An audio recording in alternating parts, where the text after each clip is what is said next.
67 కోట్ల మంది వానరులు మహావీరులైనటువంటి వారు రామలక్ష్మణులతో కలిపి పడిపోయాడు.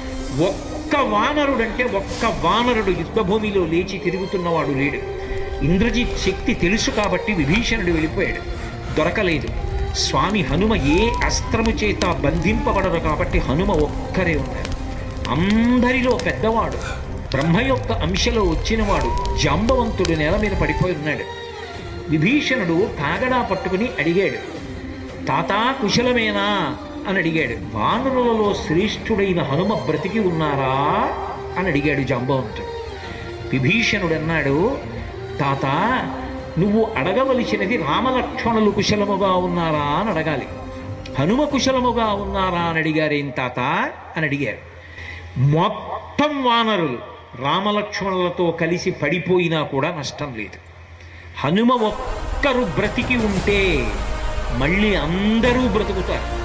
అందరూ బ్రతికి ఉన్నా హనుమ ఒక్కరు పడిపోతే బ్రతికి ఉన్న వీళ్ళందరూ పడిపోతారు.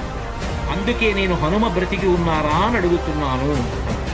వంగి జాంబవంతుడి పాదములు పట్టుకుని తాతా హనుమ నీ కుశలం అడుగుచున్నాడు, నమస్కరించుతున్నాడు అన్నాడు. కైలాసము పక్కన వృషభము అనబడేటటువంటి పర్వతం ఉంది. అక్కడ పరమశివుడు తన యొక్క త్రిశూలాన్ని ధనస్సుని నిలబెడతాడు. అక్కడే ఆదిశేషుడు ఉంటాడు. 2 పర్వతముల మధ్యలో ఓషధీ పర్వతం ఉంది. ఆ ఓషధీ పర్వతంలో 4 ఓషధులు ఉన్నాయి. మృత సంజీవని, విశల్యకరణి, సువర్ణకరణి, సంధానకరణి అని 4 ఉన్నాయి. ఆ 4 ఓషధులు తీసుకురావాలి. నువ్వు వెంటనే ఆ ఓషధులు తీసుకొస్తే వానరులు బ్రతుకుతారు. ఒక్క గుదుటున బయలుదేరి కైలాస పర్వతం దగ్గరికి వెళ్ళిపోయారు. ఈ స్థానములన్నీ చూశారు. వృషభ పర్వతం దగ్గరికి వెళ్ళారు. 2 పర్వతాల మధ్యలో ఓషధీ పర్వతాన్ని చూశారు. ఓషధీ పర్వతం హనుమ వస్తున్నారు, ఓషధుల్ని తీసుకెళ్ళిపోతారని కనపడకుండా వాటిని దాచింది.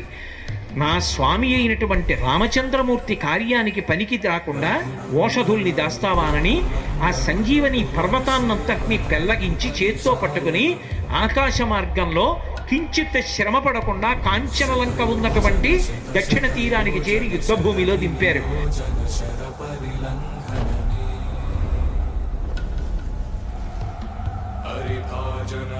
हरिभाजन हरिमदभाजन दशमुख कंपन